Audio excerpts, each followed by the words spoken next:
एक बुढ़िया माँ की आस, एक सिद्ध महात्मा का दिव्य आशीष और अनगिनत लोगों की दुआएं ले राजा विक्रमादित्य दैत्य दंभिकासुर की गुफा के बाहर पहुंच जाते हैं। अपने घोड़े से उतरकर जब राजा विक्रमादित्य दानव की गुफा के द्वार के पास गया तो वहां उसने लखन और महेंद्र की पत्थर की प्रतिमा देखी। गुफा के प्रवेश द्वार पर खड़ी उन दो पत्थर की मूर्तियों को देखकर राजा का हृदय विषाद से नहीं बल्कि प्रतिशोध की ज्वाला से धधक उठा।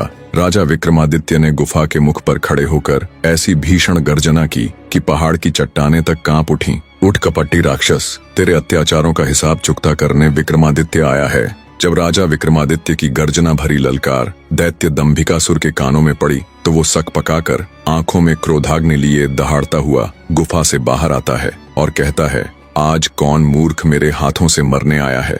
आज कौन सा कीड़ा, कौन धरती का बोझ है जो दंभिकासुर को ललकार रहा है? दैत्य दंभिकासुर को देख क्रोधित राजा विक्रमादित्य बोला, ओह, तो तू है वो मक्कारी दानव जो देवताओं के वरदान की आड़ में छिपकर लोगों को पत्थर का बनाने के लिए छल कपट से अपने ऊपर आक्रमण करने के लिए उन्हें उकसाता है। दुष्ट राक्षस, क्या मिला तुझे ऐसा करके? पर अब और नहीं, तेरे पाप का घड़ा भर चुका है, तेरा अंत अब ज्यादा दूर नहीं। राजा विक्रमादित्य की आत्मविश्वास भरी बातें सुन दंभिकासुर थोड़ा सक पकाया। राजा विक्रमादित्य बोले, पूछ पापी राक्षस, कौन से हैं तेरे वो 7 सवाल? मैं जवाब देने के लिए तैयार हूँ। राजा विक्रमादित्य की बात सुन दैत्य दंभिकासुर बोला, ओ, तो अब तू मेरे सवालों का जवाब देगा कीड़े?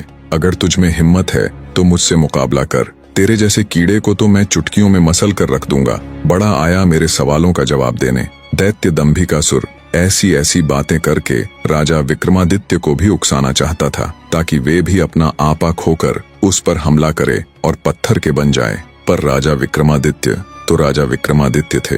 दैत्य की बात सुन राजा विक्रमादित्य बोले, सुन अहंकारी राक्षस, मैं तेरे उकसावे में आकर तुझ पर आक्रमण करने वालों में से नहीं हूँ। मेरा वक्त जाया मत कर और जल्दी से अपने वो सवाल पूछना शुरू कर। ये माया मुझे भी बहुत आती है। इतना कह राजा विक्रमादित्य अपने 4 वीरों को बुलाकर उन्हें बड़े आकार में आने के लिए कहते हैं। विक्रमादित्य के आदेश देते ही पलक झपकते ही उनके 4 वीर प्रकट हो गए और देखते ही देखते अपने विशाल आकार में आ गए।